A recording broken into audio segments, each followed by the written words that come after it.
NFL Mailbag presented by Manscaped. You can get 20% off and free shipping on all their elite men's grooming products at manscaped.com/chat. That link will be in the comment section, and it'll be in the description as well.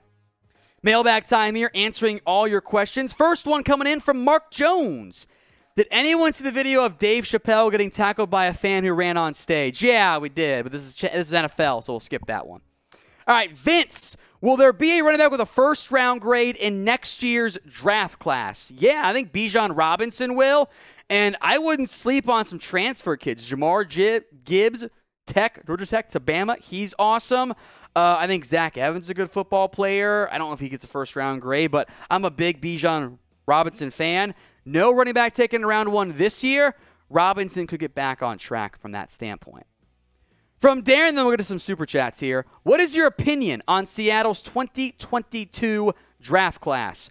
Unlike most years, I actually love what Seattle did. I thought they crushed it. I thought that draft haul for Seattle was way better than some of the more recent ones. Kenneth Walker in round 2 was... Of course they did, but beyond that, I thought they had some great picks. Tariq Woolen was a steal. Maybe there's some medical off-field stuff that they dropped. I don't know what it was. Charles Cross and Abraham Lucas, bookend starters. That was a good draft by Seattle. From Mark, Tyler Smith is a Shante Carver pick. Woo, a reach because of you. Seems to hit home runs in the O-line in round 1. All the others suck, namely Connor and McGovern. I think Will is okay, also rid of many failures. Relative to the rest of the NFL, Will McClay does draft pretty well. He's not perfect. There are plenty of busts, and it does tend to happen where they feel the need to draft the best position or bigger need versus just the best pure player on their board. From All Out Bronco, DK Metcalf to the Broncos for Jerry Jeudy and Picks. Who says no? They reunite DK with Russ, right? I would assume that Seattle says no. It depending on what your pick is, which is a problem since Denver's light on draft capital, that is maybe intriguing since you're giving up a good receiver to get a great receiver. Judy's got his own injury stuff as well. But if I'm Seattle, I'm not trading away DK Metcalf. He is young enough that even as I rebuild, he fits my timeline. So if I were Seattle, and as long as DK's not forcing his way out, I would simply pay him. So what would you do if you ran the Seahawks organization and you were like, DK's like, I want to get paid? What would you do? Would you trade him away like A.J. Brown, like Tyree Kill, like Devontae Adams? Or would you instead pay him? Let me know in the comment section. What would you do with DK Metcalf? T for trade, P for pay. This question is going to be the pinned comment on today's video. So if you get the ad break here, take advantage of it. Head down there and let me know. Dustin Rushing. What do you think the Cowboys could sign Suh, Clowney, and OBJ? I mean, they can sign all 3 of those guys. They're not going to. I would have more interest in OBJ had he not have his own injury because they can't have 2 injured receivers with OBJ and Gallup right now.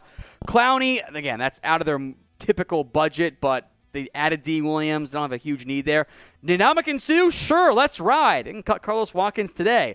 I doubt they would go do that. Maddox, then we'll get to the marks of the Super Chat here. Will Ritter be the best win in the draft? I don't know if you mean best steal, best QB, whatever. I think Ritter has untapped talent. I think he's a good player. There's some processing stuff I really enjoy. I was higher on Ritter than he ended up going, although I guess I was too nice this year's QB class. Either way, I think his fit in Atlanta is good. I think he can beat out Mariota sooner than later, but you have to be patient, especially with a young QB in the 3rd round. That is not full-fledged investment beyond minimum. I think he can be your backup QB. Full-fledged starter, franchise guy, and we'll wait and see on that one. From Mark, given how the draft fell, who would you have picked in the first 4 rounds, including any trade-ups, if any? Can't stand Kuiper, but he was right. A lot of question marks. I liked their 2nd and 3rd round picks. I was fine with those. What I probably would have done is I would have moved down in the 1st, or I tell you what, I'd have taken Tyler Linderbaum. I'd have just said, here's my guy, boom, I got him. Or I would have moved down and taken a Devin Lloyd or Jermaine Johnson or somebody else and added my defensive piece. And then I would have moved up to secure Sky Moore. And then I would have taken offensive guard in the third. I could have taken a Luke Fortner somewhere in there. Other players who slid a little bit. Of course, Cole Strange was gone, but I love Sean Ryan. I'd have taken him in the third or second round even. So I would have handled it differently, but unlike Mel, I did like the second-round picks for the Dallas Cowboys. I also like feeling fresh and clean downstairs, and I know my wife does as well. If you want to have more success off the field, you should Manscaped, and you should do it with the Manscaped products. 20% off and free shipping at manscaped.com/chat. That is CHAT. That link is going to be high in the description and in the comment section as well.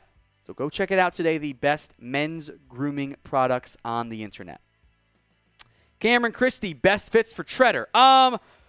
Dolphins would be awesome. Minnesota Vikings would be a fun fit if you don't trust Garrett Bradbury. Cowboys could be an option as well, but if you run a zone blocking scheme on offense, pick up JC Tretter. Gerald Greenwich, should the Steelers trade for Cam Robinson? Well, they just extended him, so no.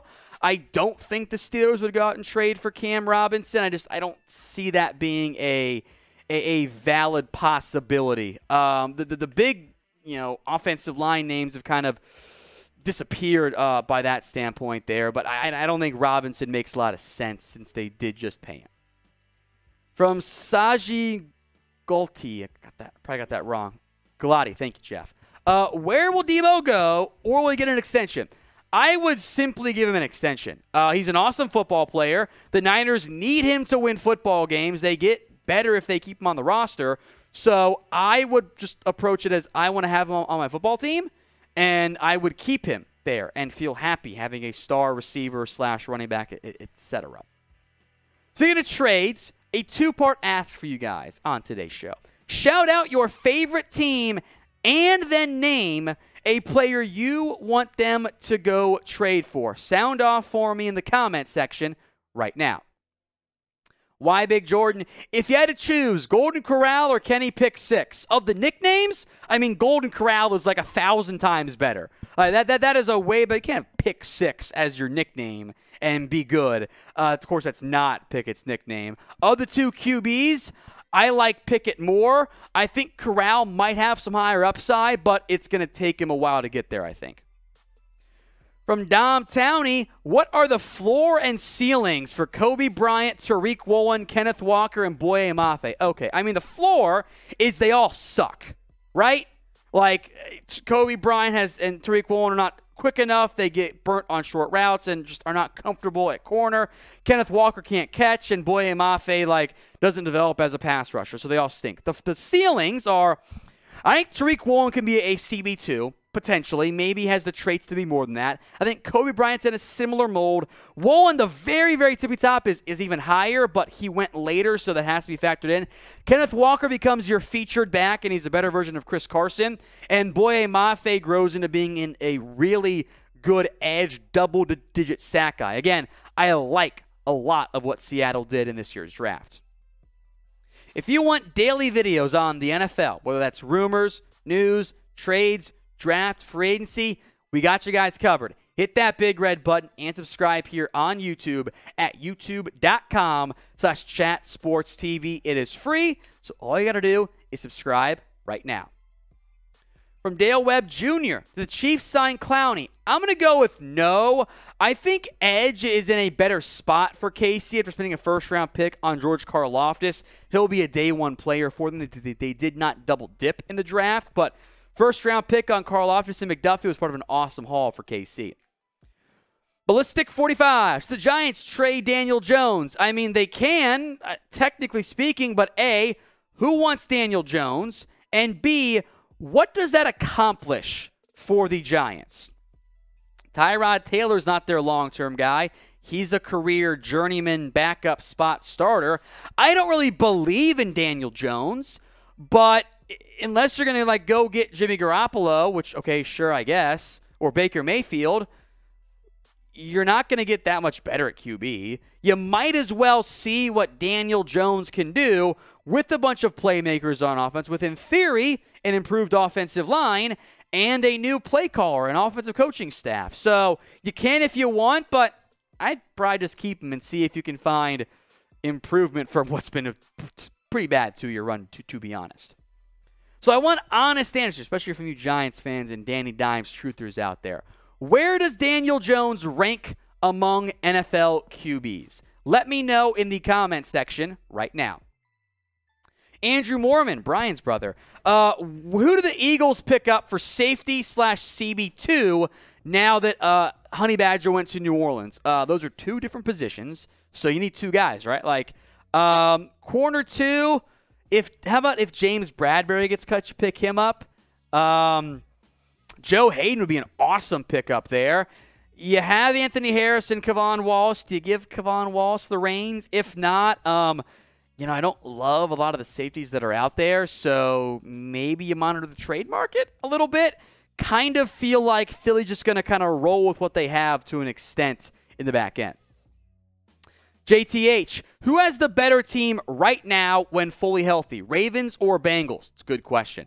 The Bengals, of course, just made it to the Super Bowl, so tough to go against them. But I will make note, fully healthy Ravens are awesome. They were not healthy last year. They were decimated by injuries. If you promise me a fully healthy Ravens roster, and given the historical impact of potential Super Bowl loss letdown seasons, I think I might lean towards the Ravens, but at minimum, they got to have Lamar Jackson healthy. Otherwise, it is very clearly the Bengals from that standpoint.